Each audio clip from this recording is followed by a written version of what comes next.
Hi, it's Colin Cowherd. I started The Volume to bring you some of the most authentic voices in sports. While you're here, make sure you hit subscribe. Thanks. All right, Aqib. My first takeaway, let's go to the final drive of the game.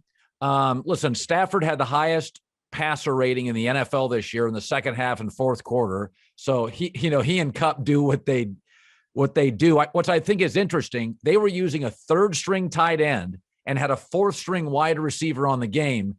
And I think that's important because this game's all about timing. And I thought that part of the game we weren't talking about enough. They had a Notre Dame rookie on the field. He didn't play during the season. They had a third. I will say this. The final drive to me, it was pretty damn clutch. I mean, how'd you see it? And then you see what he resorted to, right? He ain't go to the guy, every guy you named, he ain't throw them guys the ball. He went straight to Cooper Kupp. I don't care. I know you double teamed. You just got to win. And he trusted Cooper Kupp. Cooper Kupp won them routes for him, man. That was huge. Even on the holding calls, those were real holds. Cooper Kupp made you hold him. He crossed his face. 55 had to hold him. Eli Apple had to grab him and hold him, or he would have scored, or he would have won those routes, man. So Cooper Kupp won for him. You know, it's interesting. Some people will complain about the holding call on Logan Wilson, but my takeaway in a situation like that, regardless of how the game has been called, right, he had his hands all over him. Right. I mean, it's holding, man. If you let him, if you don't get your body over there and stop him with your body position, then it's holding, man. If he cross your face and you got to grab him in order to pull yourself back through, it's holding, and they got to call that. So they called it. It was a holding. When you played in the league, and I went on Twitter and I said, listen, it's the season. I would hold too. Like I would rather hold and you not get a touchdown. Like if you've been in situations where you don't have an option. Hey, that's part of the game. Sometimes you got to hold. Sometimes you got to hold and give them a fresh set of downs and stand up 3 more times. So you got to win to your leverage. That's what you got to do, Colin. You don't win to your leverage, then bad things happen.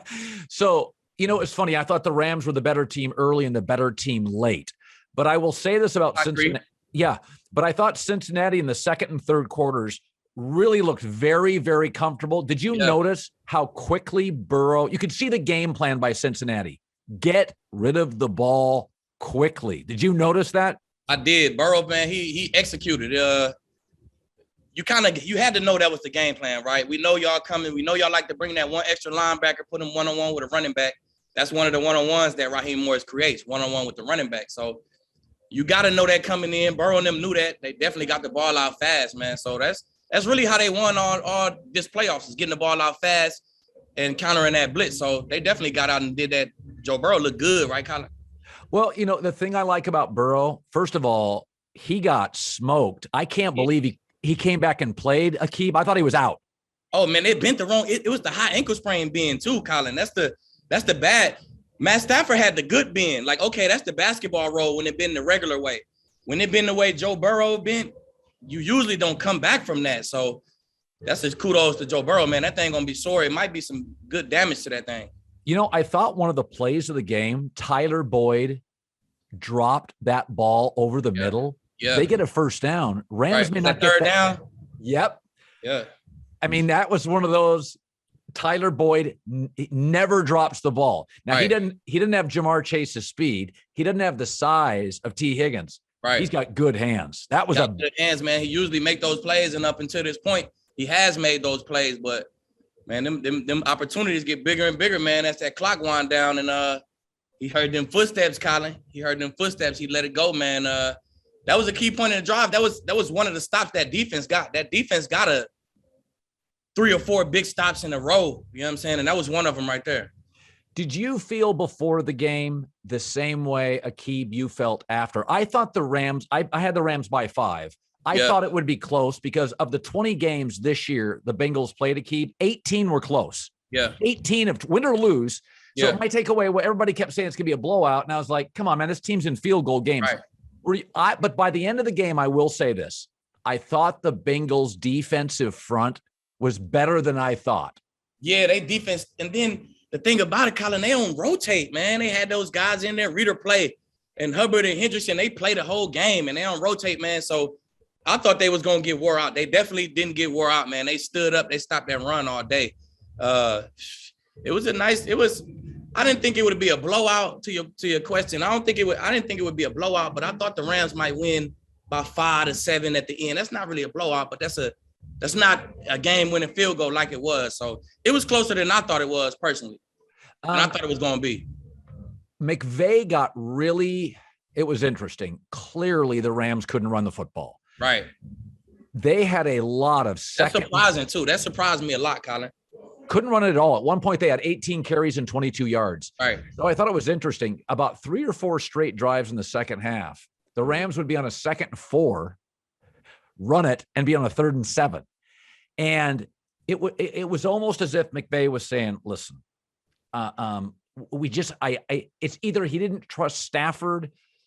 Yeah, I kept thinking to myself, McVay's thinking, listen, we're on a 3rd-string tight end. I got a 4th-string running back. I got no OBJ. The timing's not going to be good. The pass rush for the Bengals is good. I kind of felt Aqib a little bit in the second half that McVay was protecting Stafford. Am I wrong? Well, yeah, I mean, they ran the ball 23 times. That's not too many. I thought the number was 30. I thought they had to run the ball 30 times to win the game. I thought late in the game, though, they stuck to that run. They didn't just go super pass happy. But I want to say protect him, man. He really couldn't protect him. Stafford had to make throws, man. He made key throws tonight, especially on that last game-winning drive. I thought he made throws, man. I don't think McVay protected him. I don't know about that one, Colin, man. I thought he did a good job sticking to the run. He got that number up to 23. I think late in the third quarter, that number was like 14 or 13 or something, and he got it up to 23, so he stuck with the run. But I don't know if he protected him, man. Stafford played his butt off, man. He made throws. You know what's funny? For years and years, Stafford led the NFL in like comeback wins, but people would always say, well, Detroit's always behind. Yeah. But Atlanta's behind a lot, and Matt Ryan's not getting all those come from behind wins. I will say this. I mean, I watch Rams games like you, I watch Lions games like you. Stafford is a better 4th quarter quarterback than I thought. I can totally say it now. I mean, I always thought he had a good arm. He made throws. But until you watch him, Aqib, right, he just zones in. Hey, he definitely proved something to me. I was big on, you probably could hear me on your show probably saying winning is a skill, and I don't know if he got it. He got to prove to us that he got it. You know what I'm saying? And games like this, man, winning a tournament like this, you proving to people that you got it, man. Now you win one, right? You get in the conversation with guys who won one. Now if you be one of the guys who win 2, now you start talking Hall of Fame and stuff like that. So, man, listen, hey, he definitely proved a lot of people wrong, man. He showed he could win big games, and I'm happy for Matt Stafford, man, because he worked his butt off. He a great leader, and he deserved it. Can I get a round of applause, everybody? All right, I know you're busy right now. Play along. Today, I'm excited to announce Manscaped has launched their Ultra Premium Collection. Believe it or not, it's for your not-so-private parts. So I'm talking about leveled up hygiene routine with your favorite manly scent. It's an all-in-one skin and hair care kit for the everyday man. It covers you head to toe, literally. Manscaped is trusted below the waist. Now trust them with the rest. 4 million men globally have gone to manscaped.com. We know how essential the Manscaped Lawnmower 4.0 is for that precision trim below the waist. Now they have their advanced skin-safe technology, reducing cuts to your most delicate areas.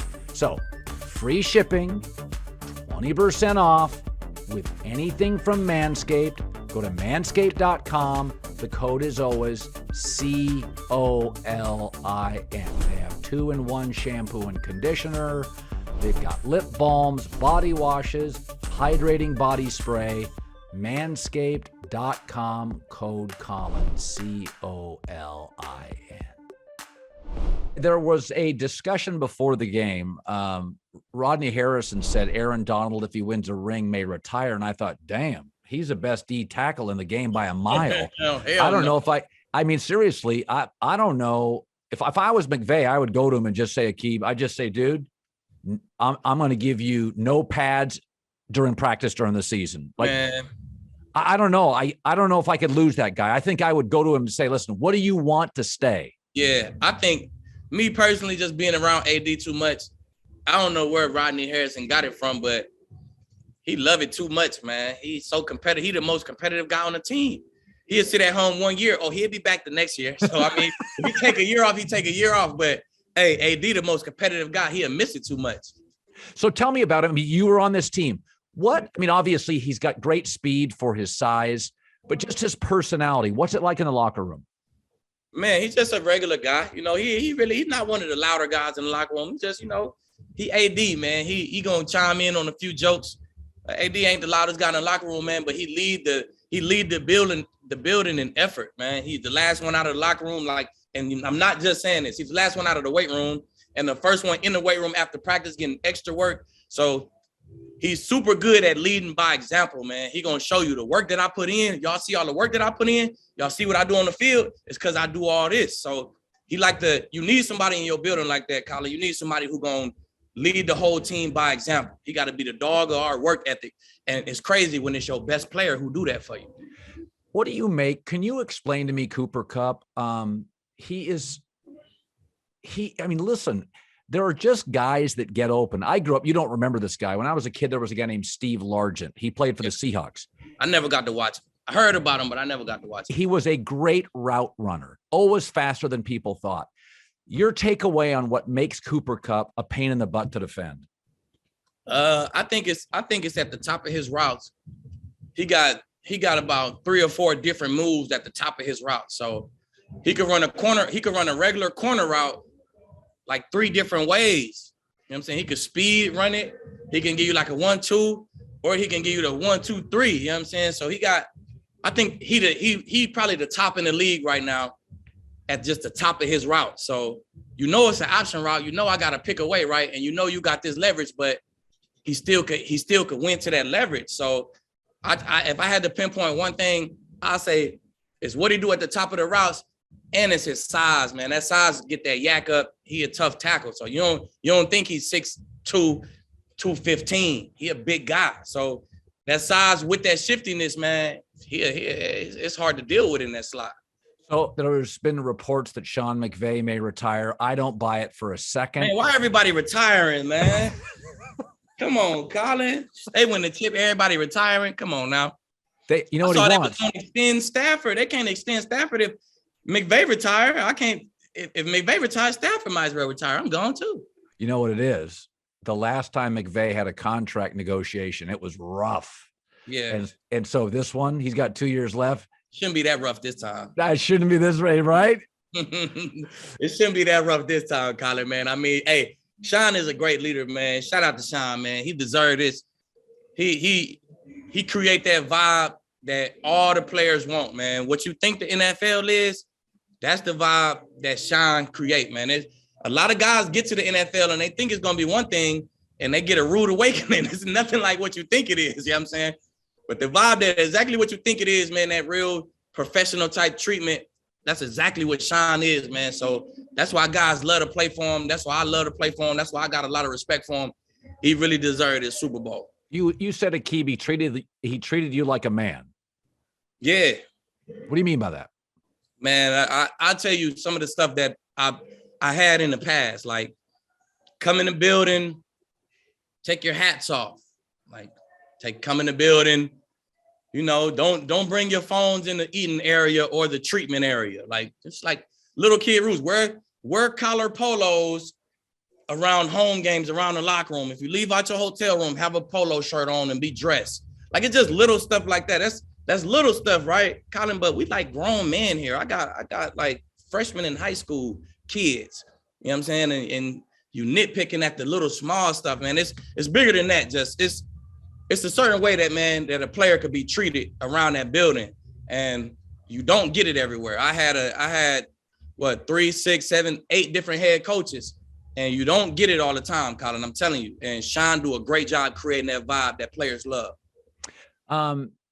Jalen Ramsey, your buddy, had a pretty rough, tough assignments. Jamar Chase, T. Higgins. I thought that T. Higgins face mask, that was a pretty bad miss by the officials. Yeah. But when you're a corner, the reality is you can't lose your confidence. I mean, I'm sorry, but you just got to have a short memory. What do you think Jalen's thinking? He won? Do you think he's just happy? Let me see. Higgins 4 for 100. Chase 5 for 89. Higgins had the long touchdown on him, 75. He mad. He happy he won, but Jalen is a top tier competitor, man. You know what I'm saying? And he want to be successful in games like this, man. But he gonna see some more, man. He young. He gonna see some more. He gonna get in this game again, and that's gonna be his passion now. Now he gonna want to get back to this game and play well in this game. So it is what it is. He definitely was pass interfered with. Guy grabbed him and threw him down. You got to call that, man. If you take that 75 yards off, I don't know if his day will be that bad. That's right. It looked a lot better without that touchdown. You know what I'm saying? So I just know what type of guy he is. That's one of my little homies in the league. And he don't want his game to look like that. He want his game to come out the game, and there's no question. He had 3 pass breakups, an interception, or a lot of plays. So he not happy with the game. He'll definitely be happy with the ring, though. I ain't mean to do that, but he'll definitely be happy with the ring. No Aqib, in the end, people often say, did the best team win the Super Bowl? You know what the Rams did, which is really impressive? Dude, they were the most resilient team. Robert Woods, Cam Akers lost, OBJ, this game, Tyler Higbee. They were not at full strength. They had to win at Tampa. They fought, man. They fought. And that's a credit to Sean, man. He got all the guys ready, man. I'm telling you, it's certain coaches how you really ready to play for them. When you believe it's next man up and you always got to be ready. Sometimes it go through one ear and out the other. And so when some coaches said to you, he give you them looks and he know how to touch everybody in the building. So when guys got to step in, man, guys stepped up today, man, big time, man. It was crazy. Everybody dropping, right? Blandon, Odell, everybody dropping, man. And guys just came in, man. Them guys found a way to win, man. Shout out to Stafford, AD, right? I knew AD kind of started a little slow. He had to feel how they was doing that, how they was helping and where the help was coming from. Raheem Morris had to find it too, figure out that protection plan. But once they figured it out, Von started spinning. Von started hitting them with the spin move, and AD started just bulldozing people right down the middle, man. So that pressure, it kicked up in the second half, and it was part of them 3 or 4 drives in a row. They got stops that was huge for them. Well, Aqib, this has been a great 20 minutes. I'm happy for my friends that work for the Rams. I think the Bengals were a lot better than I thought up front defensively. They got playmakers. They're going nowhere. It's a young roster. Yeah. I love having you with the volume. Go back to your party, man. You already know. Appreciate it, Colin. See you, man.